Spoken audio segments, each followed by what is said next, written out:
దేవుని నామమునికి వందనములు. క్రీస్తునందున్న ప్రియ దేవుని బిడ్డలారా, మీ అందరికీ నా యొక్క హృదయపూర్వకమైన వందనములు తెలియపరచుకొనుచు ఈరోజు వాక్యమును మనము ధ్యానింప చేసుకుందాం. మన వాక్యము ఏమిటి అని అంటే దీనా గురించి. యవనస్తురాలైన దీనా తన జీవితము ఎలా ముగిసింది అనే దాని గురించి ఈరోజు మనము ధ్యానింప చేసుకుందాం. ఈ యొక్క దీనా గురించి ఆదికాండం 34వ అధ్యాయములో మాత్రమే వ్రాయబడింది. ఆ 34వ అధ్యాయం అంతా కూడా దీనా గురించి మాత్రమే రాయబడింది. ఇంకా బైబిల్ గ్రంథంలో ఎక్కడా కూడా దీనా గురించి వ్రాయబడినట్లుగా పరిశుద్ధాత్మ దేవుడు మనకు తెలియపరిచిన విధానం ఎక్కడా కూడా లేదన్నమాట. కాబట్టి ఈ యొక్క దీనా జీవితంలో ఎలాంటి సంఘటనలు జరిగాయి, దీనా జీవితం యవ్వన కాలంలో ఉండినప్పుడు ఆశీర్వాదకరముగా ముగిసిందా, దీనా జీవితము అనేకులకు మాదిరిగా ఉన్నదా అనే దాని గురించి ఈరోజు మనము ధ్యానింప చేసుకుందాం. ఆదికాండం 34వ అధ్యాయం 1వ వచనం. లేయా యాకోబునకు కనిన కుమార్తె అయిన దీనా. చాలమ్మా. లేయా యాకోబునకు కనిన కుమార్తె అయిన దీనా. యాకోబు గారికి ఇద్దరు భార్యల్లో మొదటి భార్య లేయా, రెండవ భార్య రాహేలు. లేయాకు పుట్టిన కుమార్తె దీనా. ఈ దీనా పేరుకు అర్థము ఏమిటి అని అంటే న్యాయపు తీర్పు. దీనా పేరుకు అర్థం న్యాయపు తీర్పు. దీనా తండ్రి పేరు ఏం పేరు చదువుకున్న రీతిగా యాకోబు, తల్లి పేరు లేయా. లేయాకు పుట్టిన కుమారులే దీనా యొక్క అన్నదమ్ములు. ఆ యొక్క అన్నదమ్ముల పేర్లు ఏమిటి అని అంటే రూబేను, షిమ్యోను, లేవి, యూదా, ఇస్సాకారు, జెబూలూను. అదే విధముగా మనము చూసుకున్నట్లయితే ఒక లేయాకు పుట్టిన వారి పేర్లు మాత్రమే నేను చెప్పాను. అదే విధముగా యాకోబుకు పుట్టిన కుమారులు ఎంతమంది అని అంటే 12 మంది అని చెప్పవచ్చు. లేయాకు పుట్టిన కుమారులు ఎంతమంది అని అంటే రూబేను, షిమ్యోను, లేవి, యూదా, ఇస్సాకారు, జెబూలూను అని చెప్పవచ్చు అన్నమాట. ఇక్కడ దీనా ఏ వయసులో 34వ అధ్యాయములో మనకు కనిపిస్తూ ఉన్నది అని అంటే ఒక యవ్వన కాలములో కనిపిస్తూ ఉన్నది. బాలిక వయసులో మనకి కనిపించటం లేదు, నడికారి వయసులో కనిపించటం లేదు. దీనా వృద్ధాప్యములో కనిపించటం లేదు. 34వ అధ్యాయములో యవ్వన కాలంలో ఉన్నదంట. ఈ యొక్క యవ్వన కాలంలో ఉన్నది కదండి. చక్కగా ఏకైక కుమార్తె, లేయాకు యాకోబుకు పుట్టిన ఏకైక కుమార్తె. ఇంకా ఎవరు కూడా పుట్టలేదు ఆడపిల్లలు యాకోబు గారికి. ఎంతమంది సంతానం యాకోబు గారికి అనంటే పిల్లలందరూ ఎంతమంది కుమారులు అనంటే 12 మంది కుమారులు, ఒక్క ఆడపిల్ల మాత్రమే. అంటే ఆమె జీవన విధానంలో తల్లిదండ్రులు అన్నదమ్ములు ఎంతగా ప్రేమించి ఉండవచ్చు. ఒకే ఒక ఆడపిల్ల అనంటే ఎంత గారాభంగా చూసి ఉండవచ్చు. చాలా అమితంగా ప్రేమిస్తూ ఉంటారు, చాలా అపురూపంగా వారిని చూస్తూ ఉంటారు, గౌరవిస్తూ ఉంటారు. గారాల పుత్రికాలను కూడా మనం చెప్పవచ్చు, గారాభంగా పెంచుతూ ఉన్నారని కూడా చెప్పవచ్చు అన్నమాట. అదే విధముగా కనుక మనము చూసుకున్నట్లయితే కీర్తనలో 144వ కీర్తన 12వ వచనంలో చూసుకుంటే యవ్వన కాలంలో బిడ్డలు ఏ విధముగా ఉండాలో కూడా మనకి సెలవిస్తూ ఉంటుంది. ఈ యొక్క దీన యవ్వన జీవితాన్ని మనం గుర్తు చేసుకుంటూ ఉన్నాము. కాబట్టి యవ్వన కాలంలో బిడ్డలు ఏ విధముగా ఉండాలో చక్కగా కీర్తనలో మనకు సెలవిస్తూ ఉంటుందన్నమాట. 144వ కీర్తన 12వ వచనం. మా కుమారులు తమ యవ్వన కాలమందు ఎదిగిన మొక్కల వలె ఉన్నారు, మా కుమార్తెలు నగరునకు కన్య మూల కంబముల వలె ఉన్నారు. కుమారుల గురించి వ్రాయబడి ఉన్నది, కుమార్తెల గురించి కూడా వ్రాయబడి ఉన్నది. కుమారులైతే మాత్రము ఎలా ఉన్నారంట? ఎదిగిన మొక్కల వలె ఉన్నారు, ఆశీర్వాదానికి అభివృద్ధికి చిహ్నంగా కనిపిస్తూ ఉన్నారు. కుమార్తెలైతే మాత్రము ఎలా ఉన్నారంట? నగరమునకు చెక్కబడిన మూల కంబముల వలె ఉన్నారంటే కుటుంబానికి సపోర్టుగా ఉన్నారు. ఒక పట్టణానికి, ఒక వీధికి, ఒక గ్రామానికి వారు సపోర్టుగా ఉన్నారు. మన కుటుంబంలో కూడా యవనస్తులు ఉంటే వారి కుటుంబం అంతటికి కూడా సపోర్టుగా ఉండాలి అనేది కీర్తనాకారుడు మనకి సెలవిస్తూ ఉన్నారు. ఈ యొక్క దీన కుటుంబానికి అభివృద్ధికరముగా జీవించిందా, ఆశీర్వాదకరముగా జీవించిందా, సపోర్టుగా ఉన్నదా? 34వ అధ్యాయంలో వచ్చేసేద్దాం. మళ్ళీ మన ఒక పాఠ్యాంశంలోనికి చక్కగా దీన ఏకైక కుమార్తె. దేవుని యందు భయభక్తులు కలగవలసిన మన జీవితాలలో కూడా దేవుని యందు భయభక్తులు కలిగి జీవించిందా? ఏ విధంగా జీవించింది గనక మనము చూసుకున్నట్లయితే దీన ఏం చేస్తుందంట? ఆ దేశపు కుమార్తెలను చూడవెళ్ళింది. ఏ దేశపు కుమార్తెలను చూడవెళ్ళింది దీన? ఏ దేశ కుమార్తెలను చూడవెళ్ళిందండి? షెకెము అనే దేశ కుమార్తెలను చూడటానికి వెళ్ళింది. 2వ వచనములో ఉన్నది, ఆ దేశము నేలిన హివ్వీయుడైన హామోరు కుమారుడగు షెకెము ఆమెను చూచి. ఇప్పుడు చూడండి ఎక్కడికి వెళ్ళిందంట ఉన్నారు ఇప్పుడు వీరు. యాకోబు కుమారులు, భార్యలు అందరూ కూడా ఎక్కడ ఉన్నారు అని అంటే షెకెములో ఒక గుడారము వేసుకొని ఉన్నారు. ఉండినప్పుడు ఆ దేశాన్ని చూడటానికి వెళ్ళింది. అమ్మా, షెకెములో గుడారము వేసుకొని ఉన్నారు కదా, మరి ఆ ఊరిని చూడటానికి వెళ్ళారు ఎందుకు అని నన్ను అడగవచ్చు మీరు. కానీ యాకోబు యొక్క ప్రయాణము ఏమిటి అని అంటే తన సొంత గ్రామమునికి వెళ్ళాలనని దేవుని నిర్ణయము కాబట్టి సొంత గ్రామానికి, సొంత పట్టణానికి వెళ్ళకుండా మధ్యలో ఆగిపోయాడు. మధ్యలో ఆగిపోయి షెకెము అనే ఒక పట్టణము ఊరి చివర డేరా వేసుకొని కూర్చున్నాడు. అక్కడ ఉండటము వలన, ఆ ఊరి చివర ఉండటము వలన ఈమెలో ఒక ఆలోచన పుట్టింది. ఆ షెకెము దేశ కుమార్తెలను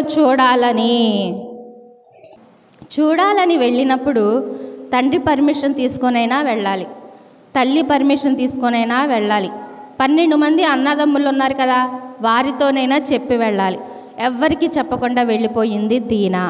లేక ఒంటరిగా వెళ్ళింది దీన. ఒక్కతే వెళ్ళిందంట. అక్కడ చాలామంది ఉన్నారు పనివారు. యాకోబు దగ్గర పనివారు ఉన్నారు, యాకోబు దగ్గర కుమారులు ఉన్నారు, 2 భార్యలు ఉన్నారు. చాలామంది ఉండినప్పటికీ కూడా ఎవరి సపోర్ట్ తీసుకోకుండా ఒక్కతే వెళ్ళినట్లుగా మనకు కనిపిస్తూ ఉంటుంది. ఎవ్వరి తోడు లేదు, ఒంటరిగా వెళ్ళింది.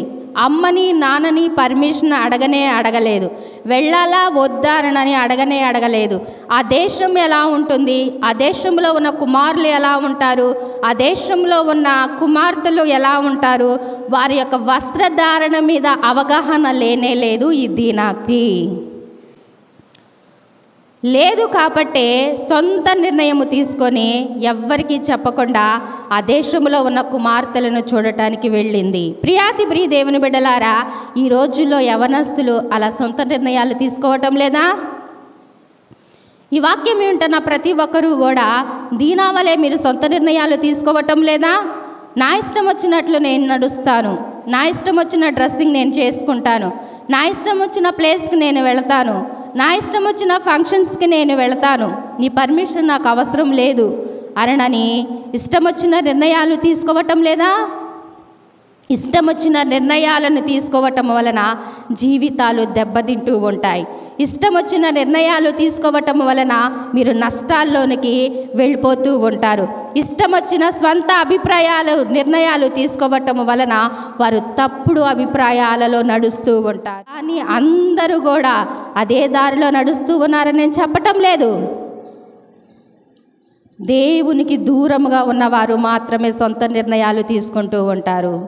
దేవునికి దగ్గరగా ఉంటే, దేవునికి దగ్గరగా ఉండటం వలన దైవజనుల నిర్ణయాలు తీసుకుంటారు, అదే విధముగా తల్లిదండ్రుల నిర్ణయాలు తీసుకుంటారు, గౌరవముతో కూడిన పెద్దల నిర్ణయాలు కూడా తీసుకుంటూ ఉంటారన్నమాట. కాబట్టి ప్రియ దేవుని బిడ్డలారా, మీరు ప్రతి క్షణము కూడా దేవుని చిత్తంలో మార్గంలో నడవాలనని దేవుడు కోరుకుంటూ ఉన్నారు. యవనస్తులు ప్రతి ఒక్కరూ కూడా అభివృద్ధి మార్గంలో ఉండాలని కీర్తనాకారుడు సెలవిచ్చిన రీతిగా, కుటుంబానికి సపోర్టుగా ఉండాలని కీర్తనాకారుడు సెలవిచ్చిన రీతిగా మీరు కుటుంబానికి సపోర్టుగా ఉంటారా? లేకపోతే మీ ఇష్టం వచ్చిన సొంత నిర్ణయాలు తీసుకొని కుటుంబానికి దూరముగా ఉంటారా? కుటుంబానికి దూరముగా ఉండటము వలన మీరు మీ జీవితాన్ని నాశనం చేసుకుంటూ ఉంటారు. కీర్తనకారుడు చెప్తూ ఉంటాడు కదా, దేవుని మీద ఎల్లప్పుడూ కూడా ఆధారపడాలని దేవుడు సెలవిస్తూ ఉన్నాడు. దేవుడి మీద ఆధారపడే వ్యక్తులకి దేవుడు సహాయం చేస్తాడంట. ఎవరు సహాయం చేస్తారు? దేవుడి మీద ఆధారపడే వ్యక్తులకి దేవుడు సహాయం చేస్తాడు. దేవుడిని అన్నీ అడిగే వ్యక్తులకి దేవుడు నడిపింపు అనుగ్రహిస్తూ ఉంటాడు. మాకేమీ అనుగ్రహించటం లేదు కదమ్మా, మమ్మల్ని ఏం దేవుడు నడిపించటం లేదు కదా అన్న చిత్తం ఎలా తెలుసుకోవాలని నన్ను అనుకుంటూ ఉన్నారా? కీర్తనలు 32వ అధ్యాయము 8వ వచనం కూడా మనము చూసుకున్నట్లయితే చక్కగా రాయబడుతూ ఉంటుందన్నమాట. నీకు నడవవలసిన మార్గము నేను బోధించెదను, నీ మీద దృష్టి ఉంచి నీకు ఆలోచన చెప్పేదను. చాలమ్మా, ఎలా ఉన్నదండి ఈ వాక్యము? నీకు ఉపదేశం చెప్తా ఉంటూ ఉన్నాను, అదే విధముగా నీవు నడవవలసిన మార్గము నేను చెప్తాను, నీకు బోధిస్తాను. ఏది మంచిదో, ఏది మాల్యమైనదో, ఏది రమ్యమైనదో, ఏది ఖ్యాతి కలిగినదో అది ఏదో అది నాకు తెలుసు. ఆ తెలుసు కాబట్టి ఏ మార్గంలో నడవాలో నేను నీకు బోధిస్తూ ఉంటాను. అదే విధముగా బోధించి నేను నిన్ను వదిలిపెట్టను, నేర్పించి నేను నిన్ను వదిలిపెట్టను, ఉపదేశము చేసి నేను నీకు వదిలిపెట్టను, నీ మీద దృష్టి ఉంచుతాను. దేవుడు ఎంత చక్కని వాక్యం అండి సెలవిస్తూ ఉంటుంది. నేర్పిస్తానంటూ ఉన్నాడు, అదే విధముగా ఉపదేశం చేస్తానంటూ ఉన్నాడు, నడవవలసిన మార్గము చూపిస్తానంటూ ఉన్నాడు, దృష్టి కూడా ఉంచుతూ ఉన్నాడు. ఆ మార్గంలోనికి తీసుకొని వెళ్ళి వదిలిపెడతానని చెప్పటం లేదు, నీ మీద దృష్టి ఉంచుతానని చెప్తూ ఉన్నాడు దేవుడు. మళ్ళీ ఆ దృష్టి ఉంచి కూడా ఏ ఆలోచన ప్రకారంలో ఏ మార్గంలో వెళ్ళాలో కూడా చక్కని ఆలోచన కూడా దేవుడు ఇస్తానని సెలవిస్తూ ఉన్నాడు. నీకు ఆలోచన చెప్పేదను, ఇన్ని చెప్తూ ఉన్నాడండి దేవుడు మనకు వాక్యం ద్వారా. అప్పుడు ఏది మంచిదో మనకు తెలియాలి అని అంటే వాక్యానుసారంగా మనం నడుచుకునే వారిగా ఉండాలి. దీని సొంత ఇష్టాన్ని తీసుకుంది, సొంత నిర్ణయాలను తీసుకుంది, ఎవరి పర్మిషన్ లేకుండా, అన్నదమ్ముల పర్మిషన్ తోడు కూడా లేకుండా ఆ యొక్క షెకెములోనికి కుమార్తెలను చూడాలని వెళ్ళింది. సొంత నిర్ణయాలు తీసుకోవటం వలన జీవితాలన్నీ కూడా దెబ్బతింటూ పోతూ ఉంటాయి, నాశనం అయిపోతూ ఉంటాయి, అభివృద్ధి అనేది లేకుండా పోతూ ఉంటుంది. యెషయా గ్రంథం 30వ అధ్యాయం 21వ వచనంలో చూసుకున్నట్లయితే చక్కని వాక్యము అక్కడ మనకు పొందుపరచబడుతూ ఉంటుంది. మీరు కుడి తట్టైనను ఎడమ తట్టైనను తిరిగినను ఇదే త్రోవ, దీనిలో నడువుడి అని వెనక నుండి ఒక శబ్దము నీ చెవులకు వినపడును. చూసారండి, ఉపదేశం చేస్తాడంట దేవుడు. దేవుని మీద ఆధారపడిన బిడ్డలకి మాత్రమే, దేవుని చిత్తానుసారంగా నడిచే బిడ్డలకి మాత్రమే ఉపదేశము చేస్తాడు. నడవవలసిన మార్గము ఆయన నడిపిస్తాడు, బోధ చేపిస్తాడు, దృష్టి ఉంచుతాడు, ఆలోచన చెప్తాడు. అలా చెప్పిన తర్వాత మళ్ళీ వదిలిపెట్టడండి దేవుడు. ఆ ప్రకారముగా చేస్తూ స్పష్టంగా మాట్లాడుతూ ఇదే త్రోవ, దీనిలో నడువు అరణని వెనక నుండి ఒక శబ్దముని చెవులకు వినిపిస్తూ ఉంటుంది.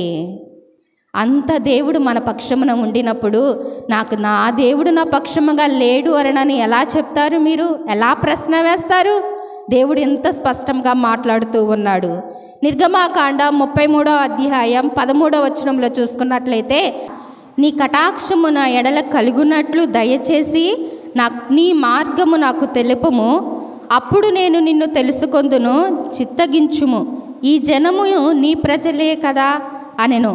అందుకు ఆయన, నా సన్నిధి నీకు తోడుగా వచ్చును, నేను నీకు విశ్రాంతి కలగచేసేదను అనగా, మోషే నీ సన్నిధి రాని ఎడల ఇక్కడ నుండి మమ్మను తోడుకొని పోము, నా ఎడల నీ ప్రజల ఎడల నీకు కటాక్షము కలిగినదని దేని వలన తెలియపబడును, నీవు మాతో వచ్చుట వలనే కదా, అట్లు మేము అనగా నేనును నీ ప్రజల భూమి మీద ఉన్న సమస్త ప్రజలలో నుండి ప్రత్యేకింపబడదుమని ఆయనతో చెప్పాను.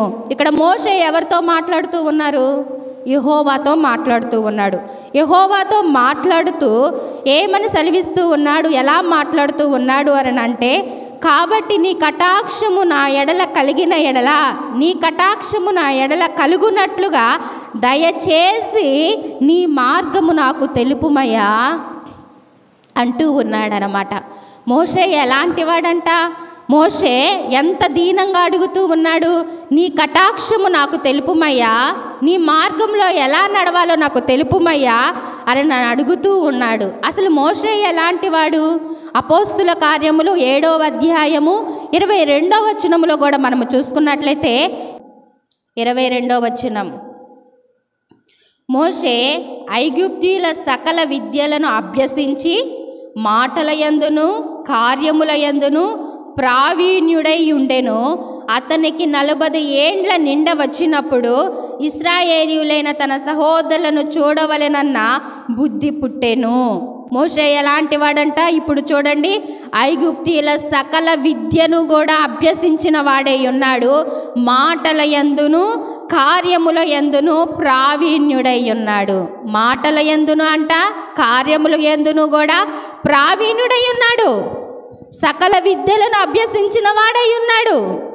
అలాంటి వాడే దేవుని దగ్గరికి వెళ్ళి నీ మార్గము నాకు తెలుపువయ్యా అని చిన్న పిల్లవాడి వాడే అడుగుతూ ఉంటే, మనం ఏ మాటలు మనకి రావు, ఏ ప్రావీణ్యత మనకు లేదు, ఏ ఒక్క ధైర్యం మనకి లేదు.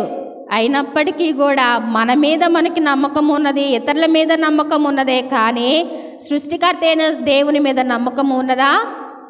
అంత ప్రావీణ్యత కలిగిన వాడు, అంత సకల విద్యలను అభ్యసించిన వాడు, అంత మాటల యందును కార్యముల యందును కూడా ప్రావీణ్యుడైన వాడు చిన్న పిల్లవానిగా దేవుని దగ్గరకు వెళ్ళి నీ మార్గము నాకు తెలుపుమయ్యా, నీ కటాక్షము మాకు చూపించమయ్యా అని నన్ను అడుగుతూ ఉంటే, యవనస్తులైన మీరు దేవుని కటాక్షం అడగరా? దేవుని మార్గంలో నడవటానికి ఏ ప్రావీణ్యత కలిగిన వారని దేవుడు మార్గంలో మేము నడవమని చెప్తూ ఉన్నారు. యవనస్తులైన ప్రతి ఒక్కరూ కూడా, ఈ వాక్యం వింటున్న ప్రతి ఒక్కరూ కూడా ఏ ప్రావీణ్యం కలిగిన వారు, ఏ విద్యలో అభ్యసించారనని దేవుడు లేడు అనని మీరు బోధిస్తూ ఉన్నారు.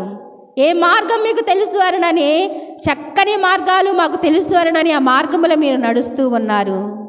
మోషే సకల విద్యల అందు కూడా ప్రావీణ్యత కలిగిన వాడే చిన్న పిల్లవానిగా అభ్యసిస్తూ ఉంటే, దేవుని దగ్గరకు వెళ్ళి చిన్న పిల్లవానిగా దేవుని దగ్గర అయ్యా నీ మార్గములు మాకు తెలుపుమయ్యా అని నన్ను అడుగుతూ ఉంటే, నువ్వు నేను ఎంత, ఏ మార్గంలో వెళ్ళాలో మనకేం తెలుస్తూ ఉంటుంది? మనము దేవుని దగ్గరికి వెళ్ళి మార్గములను తెలుపుమయ్యా అని నన్ను అడిగినప్పుడు దేవుడు తప్పకుండా కూడా ఆ మార్గములను తెలిపి ఆ మార్గములో మనల్ని నడిపించేవాడిగా ఉంటూ ఉంటాడు.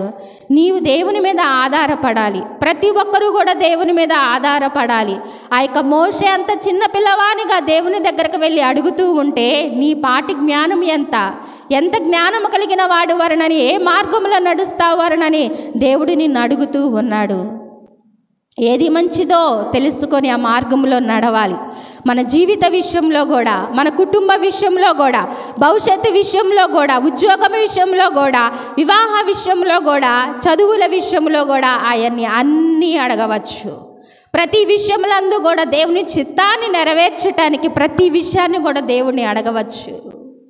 కొంతమంది అనుకుంటూ ఉన్నారేమో, అన్నీ అడగవచ్చు కదా, మరి నేను నడిచే మార్గమే కరెక్టు, ఆ మార్గంలో మంచిది ఉన్నదా అని నన్ను అడగవచ్చు అని అనుకుంటూ ఉన్నారేమో. ఏ మానవుడికి తెలియదు ఏది మంచిదో ఏది చెడ్డదో. దేవుని దగ్గరికి వచ్చినప్పుడే చెడ్డదైన మార్గం ఏదో, మంచిదైన మార్గం ఏదో తెలుస్తూ ఉంటుంది. దేవుడే నడిపిస్తాడు మంచి మార్గంలో, దేవుడే నడిపిస్తాడు ఆశీర్వాదకరమైన మార్గంలో, దేవుడే నడిపిస్తాడు అభివృద్ధి కలిగిన మార్గంలో. నడుస్తావా? నీ సొంత నిర్ణయాలు తీసుకొని భవిష్యత్తును పాడు చేసుకుంటావా? ఎక్కడెక్కడికో వెళ్ళాలనే ఆలోచన నీలో పుట్టినప్పుడు నీవు దైవజనుల యొక్క పర్మిషన్ తీసుకోవచ్చు, తల్లిదండ్రుల పర్మిషన్ తీసుకోవచ్చు, పెద్దల పర్మిషన్ కూడా తీసుకోవాలి. నీ యవ్వన కాలం అనేది అది అటు ఇటు ఊగిసలాడుతూ ఉంటుంది. ఏది మంచి మార్గము అనేది తెలిసేదిగా ఉండదు. కాబట్టి దేవుని దగ్గరికి వచ్చి, అయ్యా నీ ఆలోచన నాకు తెలుపు ప్రభువా, నేను ఫలానా దగ్గరికి వెళ్ళాలనుకుంటూ ఉన్నాను, ఫలానా యొక్క మార్గంలో నడవాలనుకుంటూ ఉన్నాను, అది మంచిదా కాదా, మాలిన్యమైనదా కాదా, రమ్యమైనదా కాదా, ఖ్యాతి కలిగినదా కాదా అని నాకు తెలియపరచు ప్రభువా అని నన్ను దేవుని దగ్గర అడిగినప్పుడు దేవుడు తెలియపరిచేవాడిగా ఉంటూ ఉన్నాడు. సొంత నిర్ణయాలు తీసుకుంటూ ఉన్న ఈ యొక్క దీన జీవితం ఇంకొక విషయంలో ఏ విధముగా మలుపు తిరిగిందో చూద్దాము రండి. ఆదికాండం 34వ అధ్యాయం 2వ వచనం. ఆ దేశము నేలిన హివ్వీయుడైన హామోరు కుమారుడగు షెకెము ఆమెను చూచి, చాలు, అంతవరకు చాలు. మన వాక్యమునకు మొదటగా మనము చూసుకున్నట్లయితే సొంత నిర్ణయాలు తీసుకుంది కదా దీనా. యవనస్తులైన ప్రతి ఒక్కరు కూడా సొంత నిర్ణయాలు తీసుకోవటానికి వీలు లేనే లేదు.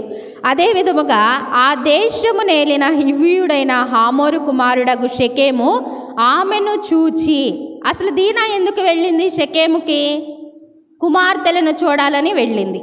అక్కడ వేషభాషలు ఎలా ఉంటాయో, అక్కడ వారి అలంకరణ, ఆ యవనస్తులు ఏ విధముగా అలంకరణ చేసుకుంటూ ఉంటారో, వారి జీవిత విధానం ఏమిటో అది తెలుసుకుందామని వెళ్ళింది.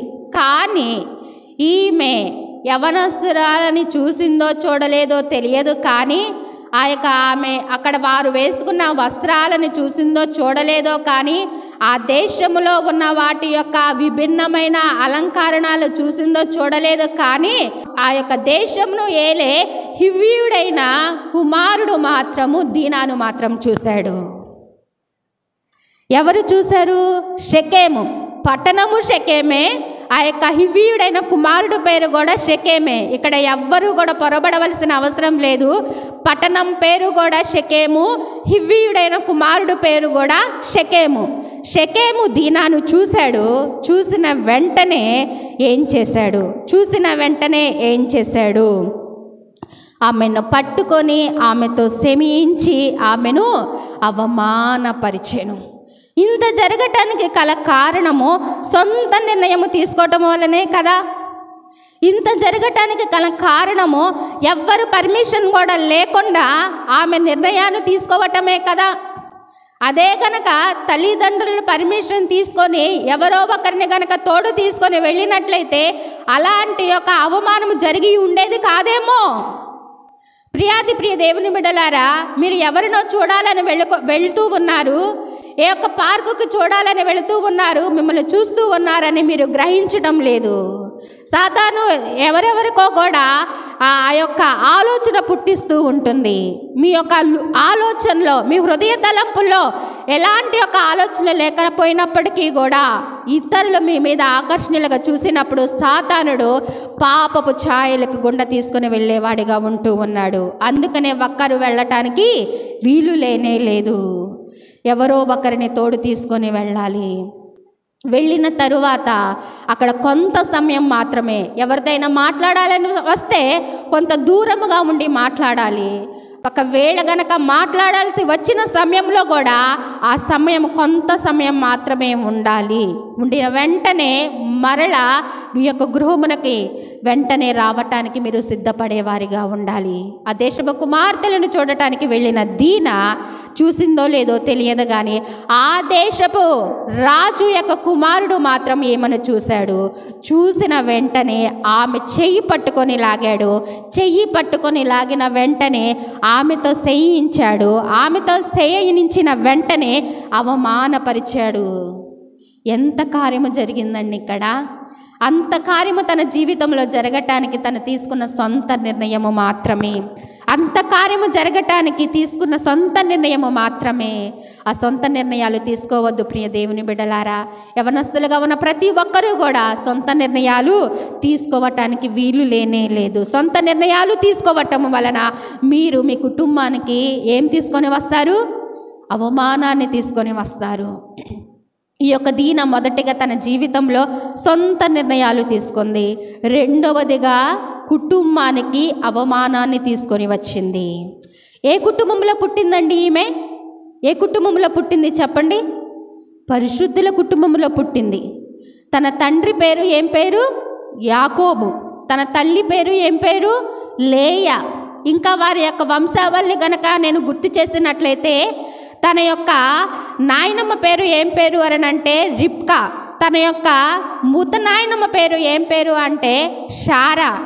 తన యొక్క తాత పేరు ఏం పేరు అని అంటే ఇస్సాకు.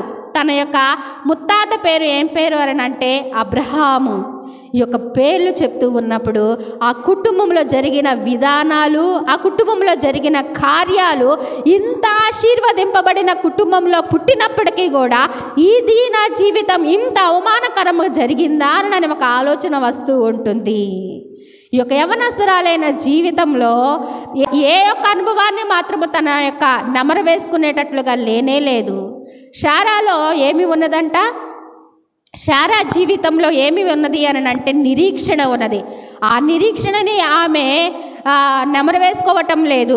రిబ్కాలో పవిత్రత ఉన్నది, ఆ పవిత్రతను గుర్తు చేసుకోవటం లేదు. లేయాలో ఓర్పు ఉన్నది, ఆ ఓర్పును కూడా నెమరు వేసుకోవటం లేదు.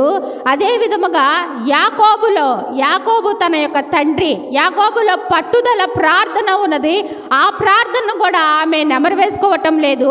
ఇస్సాకులో విధేయత ఉన్నది, ఆ విధేయతను కూడా తన దగ్గరికి తీసుకొని రావటం లేదు. అబ్రహాము గారికి దేవుడు ఎలాంటి బిరుదునిచ్చాడంటే విశ్వాసులకు తండ్రి అనే బిరుదునిచ్చాడు. వీరందరూ కూడా దేవునితో మాట్లాడేవారిగా ఉన్నారు. అవి ఏమీ కూడా ఈమె గుర్తుకు తెచ్చుకునేటట్లుగా లేదు.